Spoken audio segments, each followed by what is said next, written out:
본문은 예루살렘 성전의 파괴에 대한 내용을 담고 있습니다.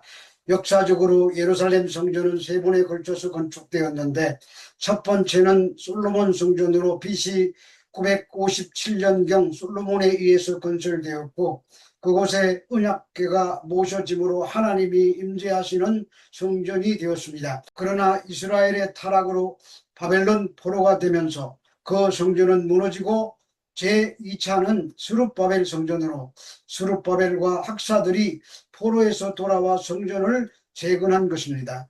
그리고 3차 성전은 헤롯 대왕에 의해서 스룹바벨 성전을 개축하게 되는데 그 성전을 헤롯 성전이라고 불렀습니다.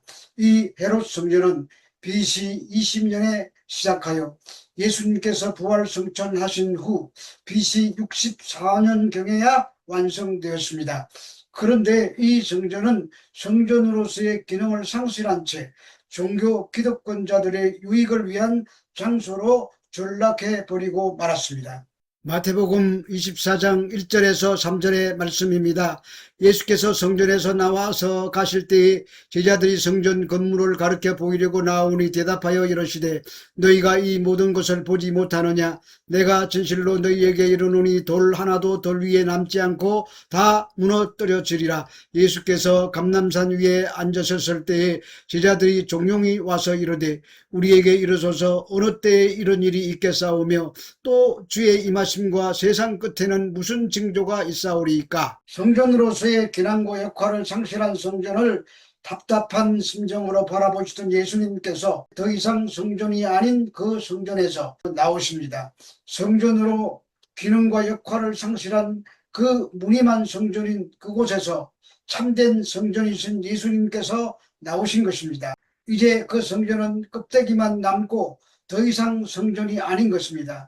그래서 우리가 23장 마지막 부분을 보면 예루살렘아 예루살렘아 선지자들을 죽이고 내게 파송된 자들을 돌로 치는 자여 암탉이 그 새끼를 날개 아래 품음과 같이 내 자녀들을 모으려 한 것이 몇 번이더냐. 그러나 너희가 원치 아니하였도다. 보라 너희 집이 황폐하여 버려진 바 되리라고 탄식하는 장면이 있었던 것입니다. 암탉이 그 새끼를 날개 아래 모음과 같이 내가 내 자녀를 모으려 한 것이 그렇게 많았는데도 너희가 원하지 않았다고 합니다. 그래서 그 성전이 황폐하여 버린 바 되리라고 선언하십니다. 그리고 24장으로 넘어옵니다. 이제 그 성전은 더 이상 성전이라기보다는 돌집에 불과합니다. 더욱이 이 성전은 헤롯 성전입니다. 헤롯이 자신의 정치적 이익을 위해서 지은 성전입니다. 그는 유대인이기는 했지만 유대의 왕으로서 큰 콤플렉스가 있었습니다. 그것은 에돔 족속의 혈통이었다는 것입니다. 그래서 유대인들의 지지를 받고 분봉 왕으로서의 입지를 튼튼하게 하려고 건축한 성전이 헤롯 성전입니다.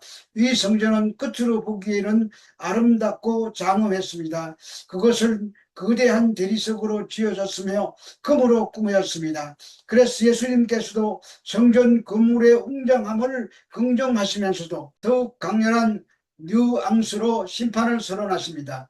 돌 하나도 돌 위에 남지 않고 성전 건물에 사용된 돌을 말합니다. 그러한 돌들이 돌 위에 하나도 남지 않을 것이라는 말은 회복 불가능한 완벽한 성전 파괴에 대한 예언입니다.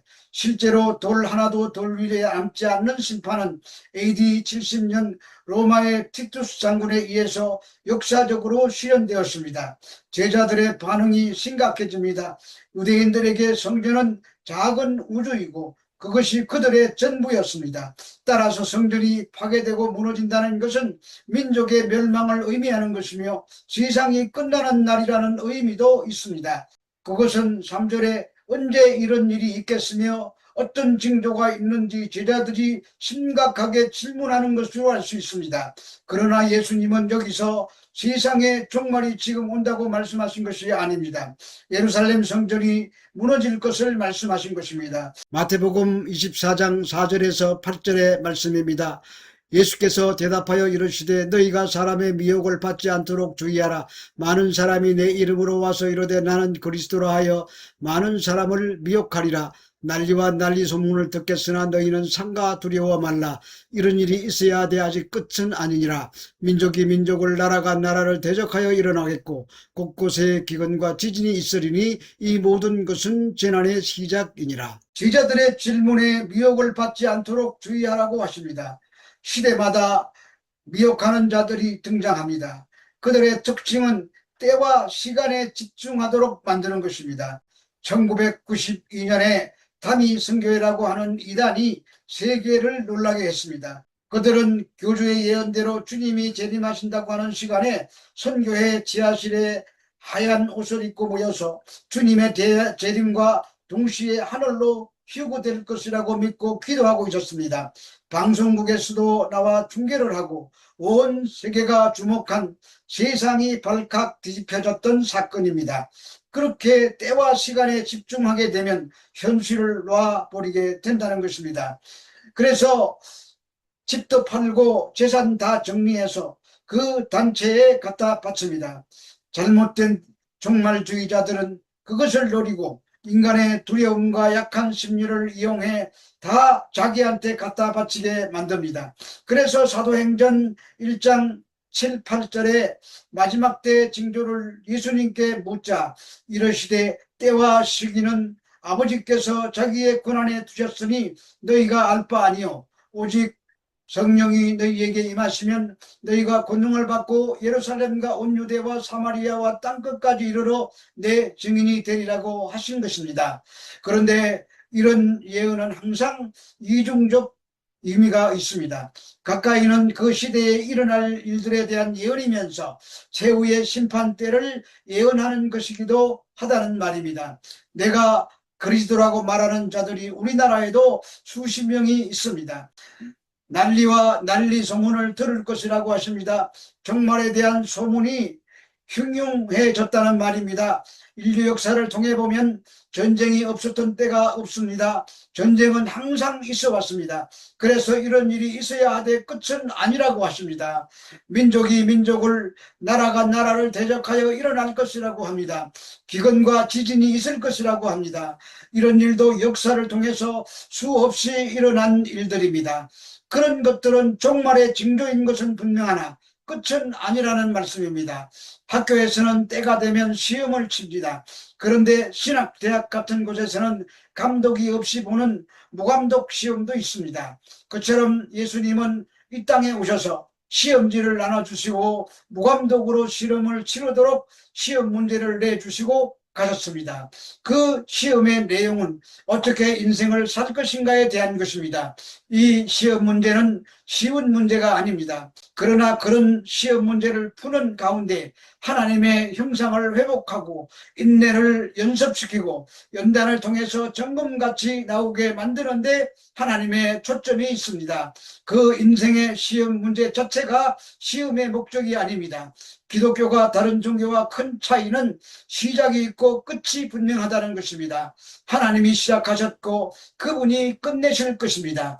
그래서 그 과정이 힘겹더라도 우리는 끝까지 인내하고 버텨내면 반드시 승리하게 되어 있습니다. 십자가의 사랑으로 이기는 자에게 구원을 확정해 주셨기 때문입니다. 그래서 참된 믿음의 사람들에게 있어서는 이미 이겨놓고 싸우는 싸움인 것입니다. 이미 already. 그러나 아직 not yet. 우리는 항상 그 긴장 속에 살아가고 있습니다. 마태복음 24장 9절에서 14절의 말씀입니다. 그때 사람들이 너희를 환난에 넘겨주겠으며 너희를 죽이리니 너희가 이름 때문에 모든 민족에게 미움을 받으리라. 그때 많은 사람이 실족하게 되어 서로 잡아주고 서로 미워하겠으며 거짓 선지자가 많이 일어나 많은 사람을 미혹하겠으며 불법이 성함으로 많은 사람의 사랑이 식어지리라. 그러나 끝까지 견디는 자는 구원을 얻으리라. 이 천국 복음이 모든 민족에게 증언되기 위하여 온 세상에 전파되리니 그제야 끝이 오리라. 예수님은 제자들과 성대들이 당할 환난을 종말의 징조라고 말씀하십니다. 예수님의 제자들은 믿음 때문에 많이 순교했습니다. 그리고 많은 사람이 실족한다고 했습니다. 여기서 실족하다라는 말은 원어로 스탄갈리스 데손타이인데 믿음을 잃고라는 뜻입니다. 이는 결국 박해로 인해서 믿음을 포기한다는 말입니다. 그래서 서로 잡아주고 서로 미워하겠으며라고 합니다. 교회 공동체로부터 등을 돌린 사람들이 강요하고 악의적인 행위를 지적하는 말입니다. 또한 거짓 선지자가 많이 일어나 많은 사람들을 미혹한다고 합니다. 여기서 거짓 선지자는 푸슈도 프로페타이인데, 이들은 비록 초자연적인 이적과 능력과 언변을 지녔다고 할지라도 그 가르침과 행위가 진실에 입각하지 않은 외식하는 자들과 같은 자들입니다. 기독교회사를 보면 이런 거짓 선지자들에 의해 많은 사람들이 유린당했으며 지금도 그들의 섭섭한 가르침으로 많은 교회들이 중병을 앓고 있습니다. 불법이 성한다고 합니다. 불법은 도덕성과 무질서한 방종을 가리키는 말로서 전통적인 규범이나 윤리적 가치 기준이 상실된 상태를 말합니다. 또 사랑이 식어진다고 합니다. 여기서 식어지다는 원어로 푸시케 타이인데 싸늘한 숨을 쉬다 또는 차가워지다라는 뜻입니다. 사람들의 사랑이 식어지는 이유는 불법으로 인한 내적인 불화와 균열 때문입니다. 결국 사람 사이에 사랑이 식어지면 세상의 끝날이 되는 것입니다. 그러나 끝까지 견디는 자는 구원을 얻는다고 합니다. 여기서 견디는에 해당되는 원어 히포메이나스는 고난 속에서 내면적 신앙과 희망을 버리지 않고 끈기 있게 버텨내므로 기어코 승리를 쟁취한다는 말입니다. 사람들의 배신 앞에도 믿음을 잃지 않고 신뢰하며 온갖 실망이 겹쳐 절대 절망에 이르렀어도 희망을 갖고 혼란의 시대에도 주님의 뜻을 따라 사랑으로 살아내는 것이 곧 견디는 것입니다. 그들이 구원을 얻는 것입니다. 우리는 흔히 믿으면 구원받는다고 쉽게 말하지만 끝까지 견뎌야 합니다. 이 구원은 최후의 날에만 적용되는 말이 아니라 날마다 현실 속에서도 견뎌야 한다는 말입니다. 이처럼 매일매일 구원을 고대하며 소망하는 자는 날마다 종말적인 자세로 삶을 살게 될 것입니다. 그런데 그것은 천국 복음이 모든 민족에게 증언되기 위하여 온 세상에 전파되어야 온다고 합니다. 여기서 증언은 원어로 마르티리온인데 구원으로 유일한 증거이고 복음을 배척하는 자들에게는 심판의 확실한 근거가 되는 것을 말합니다. 세상의 종말이 땅끝까지 복음이 전파된 후에 올 것이라고 합니다. 세상의 끝이라는 말은 세상의 심판과 멸망이 있지만 또 다른 뜻으로 세상이 완성이라는 말도 됩니다. 그러므로 우리가 인생이라는 시험 문제를 끌어안고 시험을 치르고 있지만 끝까지 인내하며 복음의 말씀 위에 굳게 서서 말씀에 순종하고 사랑으로 살아가는 사람에게는 희망과 무한한 기대와 소망이 날이 되는 것입니다. 우리 모두 그 승리의 순간을 가슴 벅차게 맞이하는 분들이 다 되시기를 우리 주 예수 그리스도 이름으로 축원합니다.